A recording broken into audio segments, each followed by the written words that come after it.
Iran, America और Israel के बीच हुए सीज फायर के बाद दुनिया को लग रहा था कि शायद अब मिडल ईस्ट में अमन कायम हो जाएगा, लेकिन हकीकत इसके उलट नजर आ रही है। सीज फायर के इस शोर के बीच जंग के वो खतरनाक साइड इफेक्ट्स अब एक एक करके सामने आ रहे हैं, जिन्होंने पूरी दुनिया के होश उड़ा दिए हैं। पर्दे के पीछे जो खेल चल रहा था उसके इंकशाफात अब गल्फ कंट्रीज की सियासत में तूफान ला सकते हैं।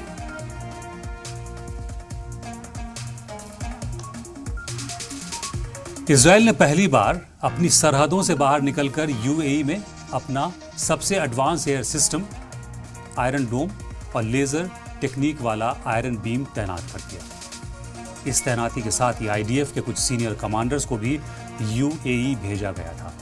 यह कदम मिडल ईस्ट की सियासत में एक बड़ा बदलाव माना जा रहा है, क्योंकि अब तक इजराइल इन हथियारों को सिर्फ अपनी जमीन की हिफाजत के लिए इस्तेमाल करता आ रहा था, लेकिन अब यूएई के आसमान की हिफाजत की जिम्मेदारी भी इजरायली कंधों पर है। इस खबर ने उम्मत का दिल जरूर तोड़ा होगा, क्योंकि मस्जिद अक्सा का कसूरवार हिजाज की हिफाजत कर रहा है। कितनी हैरानकुन खबर और कितनी परेशान करने वाली बात है ये। जंग की तपिश के बीच ही ये सनसनीखेज खबर भी सामने आई कि यूएई ने ईरान के लवान आइलैंड पर हमले किए थे। लवान आइलैंड ईरान का बहुत बड़ा एनर्जी और तेल हब माना जाता है, और इस जगह को निशाना बनाने का सीधा मकसद ईरान की कमर तोड़ना और उसके माशी तौर पर पूरी तरह से बर्बाद करना था। यूएई की तरफ से किए गए इन हमलों ने यह साफ कर दिया कि वो पर्दे के पीछे से अमेरिका और इजराइल की टीम का हिस्सा बनकर ईरान के खिलाफ मोर्चा खोले हुए था। इन हमलों को बेहद सीक्रेट रखा गया था, ताकि मुस्लिम ममालिक के बीच यूएई की इमेज खराब ना हो और ईरान को भनक न लगे कि उसका पड़ोसी ही उस पर वार कर रहा है। यूएई के बाद सऊदी अरब की तरफ से भी ईरान पर हमले की खबरें आई, लेकिन यहां कहानी थोड़ी मुख्तलिफ थी, क्योंकि सऊदी के इन हमलों की जानकारी ईरान के इंटेलिजेंस को पहले ही मिल चुकी थी। हालांकि सऊदी अरब ने अपनी ताकत का इस्तेमाल ईरान के स्ट्रेटेजिक ठिकानों को कमजोर करने के लिए किया था, लेकिन ईरान की मुस्तैदी की वजह से उसे वो कामयाबी नहीं मिल सकी जिसकी उम्मीद इजरायली लॉबी को थी।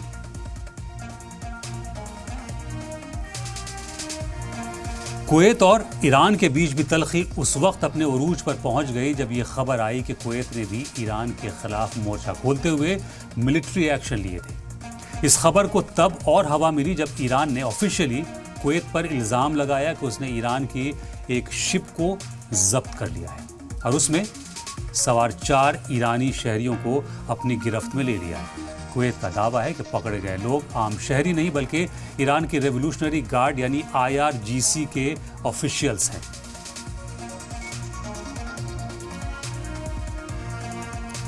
ईरान ने कुवैत के इन दावों को सिरे से खारिज करते हुए कहा है कि ये सिर्फ आम शहरी हैं जो रास्ता भटकने की वजह से गलती से कुवैत की समंदरी सरहद में दाखिल हो गए। ईरान ने इस मामले पर बेहद सख्त रुख अपनाते हुए कुवैत को कड़ी वार्निंग दी है कि अगर उन 4 शहरियों को फौरन रिहा नहीं किया गया तो इसके नतीजे बेहद संगीन हो सकते हैं।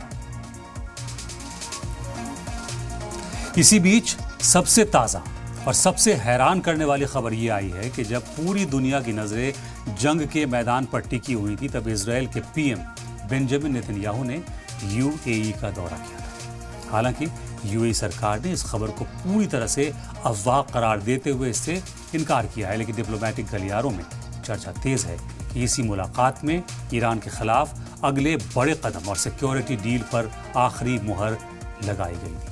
खबर यह भी है कि तुर्की के अंकारा में जुलाई में होने वाली नेटो समिट में बहरीन, कुवैत, कतर और यूएई को इनवाइट किया गया है। उन्हें दावतनामा भेजा जाने वाला है। ये चारों अरब ममालिक ईरान के शदीद मुखालिफ हैं और ट्रंप के नेटो से नाराजगी के बीच अरब में अपना मुस्तकबिल देख रहे हैं।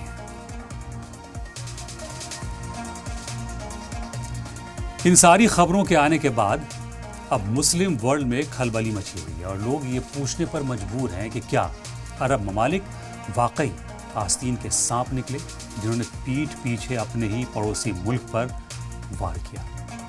लोगों के बीच ये चर्चा आम है कि क्या ये अरब ममालिक की अपनी सिक्योरिटी की मजबूरी थी या फिर उन्होंने इजराइल और अमेरिका के दबाव में आकर ईरान के साथ गद्दारी की है। दूसरी तरफ एक बड़ा तबका इसे इजरायली लॉबी की एक सोची समझी साजिश या प्रोपेगेंडा मान रहा है, जिसका मकसद सिर्फ और सिर्फ मुस्लिम ममालिक के बीच दरार डालना है ताकि वो कभी एकजुट ना हो सके।